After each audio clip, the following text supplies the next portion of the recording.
Welcome to webline monster slayer chapter 45। Chapter की starting में हम ह्यून और यूजोंग को गारान के डंजन में देखते हैं। डंजन के अंदर ह्यून मर्डरर क्लैन को हराने के बारे में सोच रहा होता है और वहाँ से कोई चीज ले जाने के बारे में सोच रहा होता है, लेकिन तभी अचानक यूजोंग उस पर अटैक कर देता है। ह्यून कुछ भी समझ नहीं पा रहा होता आखिर यूजोंग उस पर क्यों अटैक कर रहा है। वो बार बार कह रहा होता है, यूजोंग तुम्हें क्या हो गया है, तुम मुझ पर अटैक क्यों कर रहे हो। तभी ह्यून नोटिस करता है यूजोंग की आंखें पूरी बदल गई है, वो शायद किसी के कंट्रोल में है। ह्यून सोच रहा होता है क्या ये किसी भी तरीके का कोई इन्फ्लुएंस या फिर कोई इल्यूजन तो नहीं, ये कोई इल्यूजन नहीं हो सकता, ये मेरे साथ सच में हो रहा है। लेकिन आखिरकार यूजोंग को हुआ क्या है। यूजोंग ह्यून पर बार बार अटैक कर रहा होता है। इस तरफ ह्यून सोचता है वो चीज कोई चीज होगी, वो क्या हो सकती है, मुझे जल्दी पता लगानी होगी। एंड तभी ह्यून अपने चारों ओर एयर के अंदर एक फॉग को नोटिस करता है। वो देखकर कहता है जरूर इस फॉग की वजह से ये सब कुछ हुआ है, मुझे यूजोंग को जल्दी होश में लाना होगा। अब ह्यून यूजोंग को बार बार उसके फेस पर मारने लगता है ताकि वो होश में आ जाए, लेकिन ऐसा कुछ भी नहीं होता। अब हमें बैक सीन दिखाया जाता है जहाँ पर ह्यून और यूजोंग दोनों ट्रेनिंग कर रहे होते हैं। एल्विन यूजोंग को हार्डवर्क करता हुआ देख कहता है तुम्हें अपनी सेल्फ को इतना पुश नहीं करना चाहिए, ये शायद तुम्हारे लिए बहुत ही टफ होगा। यूजोंग कहता है नहीं ऐसा कुछ भी नहीं है, ह्यून बहुत ही मेहनत कर रहा है एंड मैं नहीं चाहता मैं भी पीछे रह जाऊं और मैं उसके लिए कोई डेड वेट नहीं बनना चाहता। इससे अच्छा है मैं उसकी मदद करूं, मैं उसके लिए कोई भी मुश्किल खड़ी नहीं करना चाहता क्योंकि वो मेरी एक फैमिली है और उसने मेरी कई बार जान बचाई है, इसी वजह से मैं हर मुश्किल में उसकी मदद करना चाहता हूँ। अब हम फिर से प्रेजेंट टाइम देखते हैं। यूजोंग ह्यून पर अटैक कर रहा होता है। ह्यून कहता है यूजोंग ने बहुत ही हार्ड ट्रेनिंग की है, वो बहुत ही मेहनत करता है ताकि वो मेरी मदद कर सके। मैं किसी भी हाल में यूजोंग को नहीं खो सकता, मैंने अपनी फैमिली को खो दिया है लेकिन इस बार नहीं, मैं इसे बचा कर रहूंगा। एंड तभी अचानक ह्यून एक चीज को नोटिस करता है एंड कहता है रुको, क्या ये डेमोनिक एनर्जी तो नहीं। तभी ह्यून स्वॉर्ड को दूर फेंक कर यूजोंग को पकड़ लेता है एंड यूजोंग के फेस के पास अपना जहर रख देता है। जहर उसके फेस से डेमोनिक एनर्जी को खींचने लगता है। ये देखकर ह्यून कहता है मैं बिल्कुल सही था, ये काम कर रहा है। अब आगे थोड़ी देर बाद यूजोंग को होश आता है।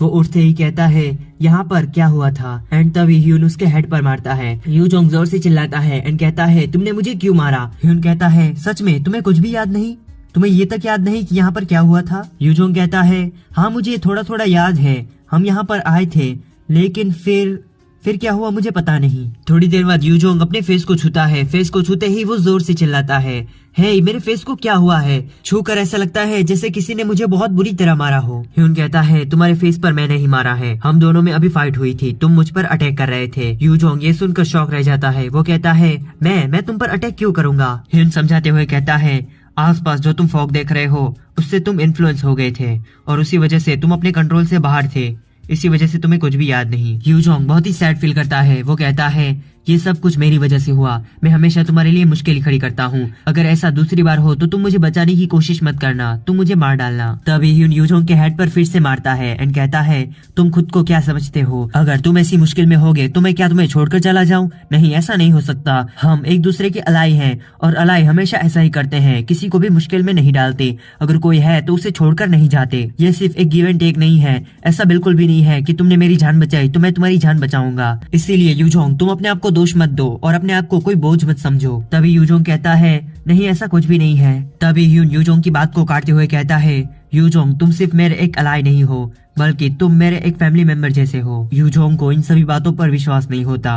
ह्यून कहता है यूजोंग तुम अभी भी रो रहे हो। एंड तभी यूजोंग और जोर जोर से चिल्लाकर रोने लगता है। ह्यून कहता है अच्छा तुम रो लो, जब तुम्हारा हो जाए तब मुझे कह देना, मैं यहाँ पर तुम्हारा इंतजार कर रहा हूँ। अब आगे हम डार्कमून विलेज के अंदर शिफमन को बैठा हुआ देखते हैं। वो कहता है अच्छा तो ये सब कुछ तबाही एल्विन ने की है। एंड फिर वो मुंगवू से कहता है आखिरकार उस सीड को ग्रो होने में कितना टाइम लगेगा। मुंगवू कहता है 3 महीने लग जाएंगे। शिफमन कहता है अच्छा तो 3 महीने लगेंगे, आखिरकार उन सीट के बारे में उन लोगों को कैसे पता चला। मुंगवू कहता है वो दोनों जो इस टेस्ट में जीत गए थे उन दोनों को मैंने वो सीट दिए थे, उसका नाम ह्यून और यूजोंग है। एंड तभी शिफमन सर्कल ब्लड मैजिक को यूज करता है एंड आसपास जितने भी लोग मर चुके होते हैं उन सभी के ब्लड में से जो एनर्जी होती है उसे खींचने लगता है। मुंगवू तभी सांस नहीं ले पाता। वो कहता है मैं ब्रीथ नहीं कर पा रहा, ये बहुत ही खतरनाक है।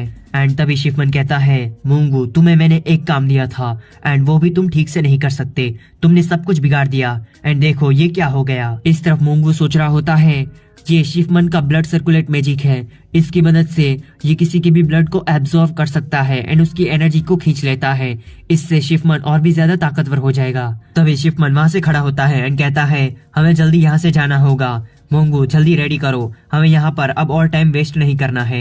इसी के साथ मोंस्टर स्लेयर का चैप्टर 45 यहीं पे फिनिश्ड होता है। अब आगे चैप्टर 46। अब आधा महीना बीत चुका होता है। ह्यून और यूजोंग अभी भी उस डंजन में होते हैं। वो लोग डंजन के अंदर मॉन्स्टर को मार रहे होते हैं एंड थोड़ा आगे चलते ही वो दोनों एक मेज के पास पहुंच जाते हैं जहाँ पर 7 डोर होते हैं। सभी के कलर बहुत ही डिफरेंट होते हैं। यूजोंग ये देखकर कहता है हमें किस वाले डोर के अंदर जाना चाहिए। ह्यून कहता है हम रेड वाले में जाएंगे। तभी यूजोंग वहाँ पर चलकर रेड डोर को ओपन करता है एंड रेड डोर के अंदर वो एक बहुत ही बड़े बियर को देखता है जिसके दांत बहुत ही नुकीले होते हैं। उसे देखकर वो तुरंत ही डोर को बंद कर देता है एंड बहुत ही डरावना फेस बनाता है। ये देखकर ह्यून कहता है आखिर क्या हुआ, तुमने डोर को बंद क्यों कर दिया। यूजोंग कहता है अगर तुम्हें जानना है तो तुम यहाँ पर आकर देख लो। अब आगे ह्यून और यूजोंग डोर को ओपन करते हैं एंड वो अपने सामने एक बहुत ही बड़े बियर मॉन्स्टर को देखते हैं। ह्यून मॉन्स्टर को देखकर कहता है ये देखने से बहुत ही ताकतवर लगता है, हम इससे पंगे नहीं ले सकते।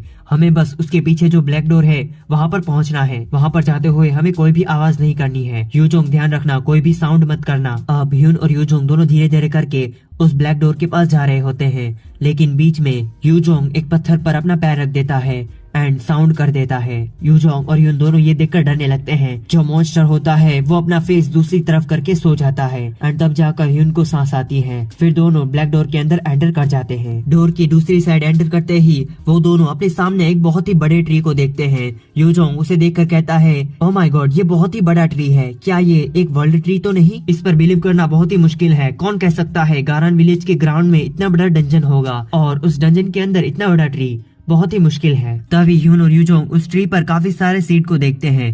ह्यून उसे देखकर कहता है ये तो वही सीड है जो उस लड़के ने हमें दिए थे, क्या ये डीमन सीड तो नहीं? यूजोंग ये देखकर कहता है हाँ ये तो वही सीड है, शायद यही इसकी जड़ तो नहीं? ह्यून पेड़ को देखकर सोच रहा होता है ये बहुत ही बड़ा है लेकिन हम दोनों इसके लिए काफी नहीं होंगे। यूजोंग कहता है ह्यून क्या तुम इस पेड़ को तोड़ने की तो नहीं सोच रहे?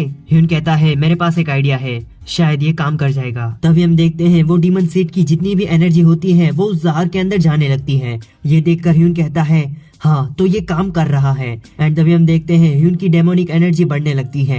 लेकिन थोड़ी देर के बाद ह्यून के स्टेमिना गिरने लगते हैं। ह्यून कहता है मेरे हाथों में बहुत ही दर्द हो रहा है, मैं इसे अब और नहीं झेल सकता, ऐसा लगता है कि मेरा हाथ जल रहा हो। ह्यून अब थक जाता है और कहता है अब मैं और नहीं कर सकता। तभी यूजोंग कहता है ह्यून क्या तुम ठीक हो? तुम्हारे स्टेमिना ड्रॉप हो रहे हैं। ह्यून कहता है ये सब कुछ इस ट्री की वजह से हो रहा है, लेकिन ये सिर्फ टेम्पररी है, थोड़ी देर के बाद वो राइज हो जाएंगे। अगर तुम एक बार ट्राई करना चाहते हो तो तुम कर सकते हो। यूजोंग ट्री को देखकर कहता है अच्छा तो मैं एक बार जरूर ट्राई करूंगा। इतना कहकर यूजोंग ट्री के पास जाता है एंड अपने जाइंट स्वॉर्ड मैजिक को इनेबल करता है एंड स्वॉर्ड का शेप पूरा चेंज हो जाता है एंड फिर यूजोंग एक स्ट्राइक करता है। अब आगे हम ट्रूम विलेज को देखते हैं जहाँ पर सभी क्लैन के लीडर की मीटिंग हो रही होती है। सभी लोग शिफमन के बारे में बात कर रहे होते हैं एंड तभी एक सैनिक दौड़ता हुआ हेडक्वार्टर के अंदर आता है एंड सभी को कहता है शिफमन डार्क मून विलेज से गायब हो गया है, पता नहीं वो कहाँ पर चला गया एंड मर्डरर क्लैन के जितने भी लोगों को हमने पकड़ा था वो सभी लोग वॉमिट करने लगे हैं एंड वो वॉमिट कोई नॉर्मल वॉमिट नहीं बल्कि डीमन सीड की वॉमिट है। ये सुनकर जितने भी क्लैन के लीडर होते हैं वो सभी शॉक रह जाते हैं। तभी टर्नर कहता है मैंने टाउन क्लैन के 2 लोगों को देखा है,